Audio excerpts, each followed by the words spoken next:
Nixon, under siege by the war and the protest, had so far been unable to end the war or the protest. But he achieved another of his long-standing goals. Capitalizing on the deep rift between the Soviets and the Chinese, he made an historic breakthrough to establish new relations with China. And part of the reason was that in the Kennedy and Johnson years, even if they had realized it, it would have been difficult for them as Democrats to do it. My anti-communist credentials helped me do it. So dramatic as the United States decision made might appear, the inner logic was there, and the trend was irreversible. China was there. It was big, it was old, and it was going to play a great role in the world. Not in this century, necessarily, but in the next without question. Better to make your deal now rather than later. 3 months later, Nixon made diplomatic history again, as the first president since the Cold War to visit the Soviet Union. American forces were bombing and mining a Soviet ally, North Vietnam. Still, Nixon gambled that the Soviets would go ahead with the summit meeting anyway. It was definitely not a simple decision. You might know that a special session of the Central Committee was called to decide whether to go to the summit or not. And we consulted our allies and our Vietnamese friends as well. And we considered the summit to be more important, or to give more to our relations than, well, not going to it. Nixon's gamble on personal summitry again paid off. The result was SALT I, the Strategic Arms Limitation Treaty. It marked one of those occasional thaws in the Cold War when traditional hostility gives way to mutual interest. In this case, détente. It had the additional advantage of isolating North Vietnam as well. Then National Security Advisor Henry Kissinger was negotiating a treaty to end the war. We had a summit with the Soviet Union, shortly thereafter anyway. The whole atmosphere changed, became much more conciliatory. Richard Nixon was still trying to get America out of Vietnam. 2 weeks before the election, Henry Kissinger had come home with a momentous announcement. We believe that peace is at hand. But after Nixon's landslide election victory, a ceasefire proved elusive. American air power was once again called in over North Vietnam. 2 weeks later, it was announced that Henry Kissinger and his North Vietnamese counterpart, Le Duc Tho, would begin talking again. They wouldn't greet me at the door. They wouldn't shake hands with me in public. But inside, they were exuberantly friendly. And I thought that Le Duc Tho had discovered some hidden physical attraction for me. He couldn't keep his hands off me. And it was an extremely friendly atmosphere, and it was absolutely clear that they had come to settle. But with those Paris Accords, we won a very fundamental victory. The entire American army and the American satellites had to withdraw completely from South Vietnam. That was a most fundamental victory for us, because once the American army had completely withdrawn from South Vietnam, it would be very difficult for the Americans to return. We today have concluded an agreement to end the war and bring peace with honor in Vietnam and in Southeast Asia.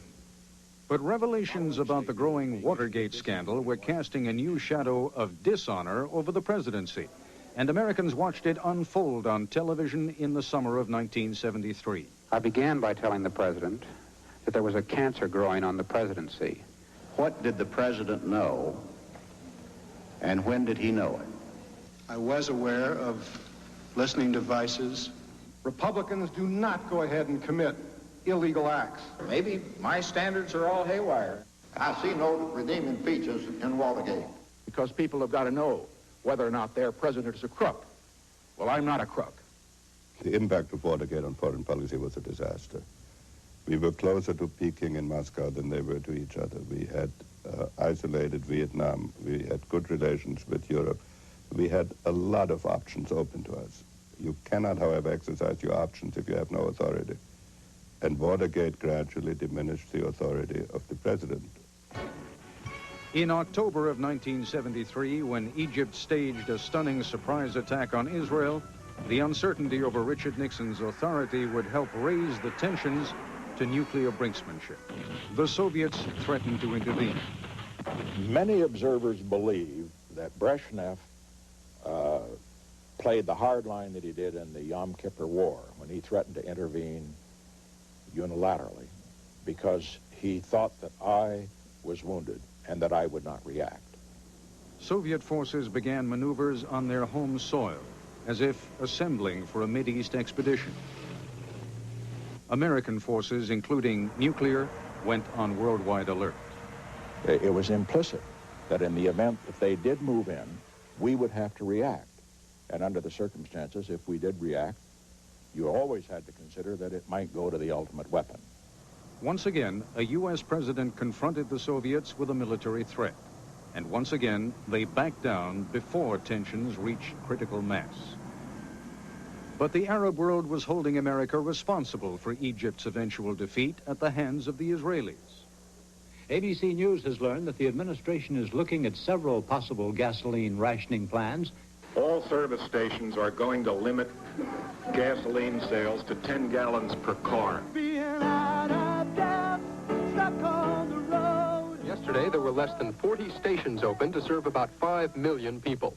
So please help by doing your part, or else we may not have enough gas for any of us. President Nixon signed legislation today aimed at imposing a speed limit of 55 miles an hour throughout the United States as a means of conserving fuel. The days of 30-cent gasoline were over, and so was the domination of the big American car. Shuichiro Irimajiri was a young engineer at Honda. He remembers when GM and Ford executives came to test drive the small Honda Civic a month before the embargo. I remember that when they came to our R&D and we showed the Civic to them, at first glance, they said, oh, it's too small to U.S. market. Today, he is president of Honda of America, which turns out 150,000 cars a year.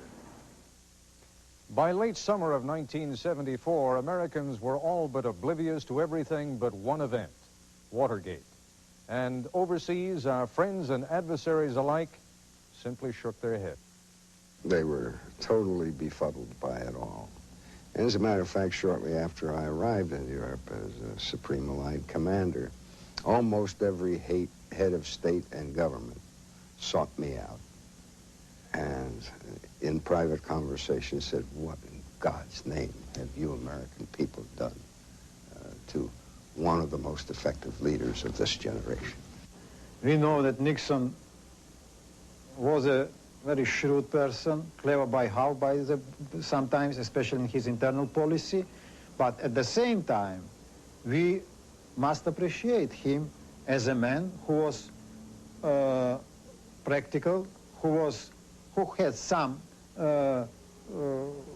feeling of destination, of destiny, better to say, and who was strong enough to bridge this ideological gap. I shall resign the presidency effective at noon tomorrow. And when you walked out to see them off on the helicopter, it was very difficult. You didn't know what to say. You wanted to say goodbye and add whatever you could, but words weren't very easy to come by. And then when we came back into the White House, I then had to think about my speech to be given after I took the oath of office. My fellow Americans, our long national nightmare is over.